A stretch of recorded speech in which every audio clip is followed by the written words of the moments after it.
பெரிய இலந்தைகுளம் கிராமத்தில் சீலைக்காரி அம்மன் பெரியகருப்பண சுவாமி கோவில் கும்பாபிஷேக விழா. மதுரை மாவட்டம் அலங்காநல்லூர் அருகே பெரிய இலந்தைகுளம் கிராமத்தில் திரளிகவுண்டர் வகையராக்களுக்கு பாத்தியப்பட்ட ஸ்ரீசீலைக்காரியம்மன் பெரிய கருப்பண சுவாமி திருக்கோவில் மகா கும்பாபிஷேக விழா நடைபெற்றது.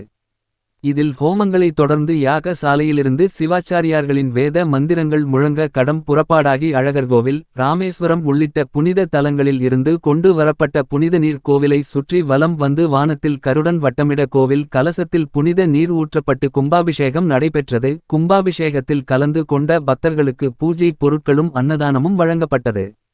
விழா ஏற்பாடுகளை திரளி பூசாரிகள் மற்றும் மருளாளர்கள் மீனாட்சிபுரம் முடுவார்பட்டி பங்காளிகள் செய்திருந்தனர்.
உள்ளூர் செய்திகள் முதல் உலகச் செய்திகள் வரை தெரிந்து கொள்ள மதுரை முரசு சேனலை சப்ஸ்கிரைப் செய்யுங்கள்.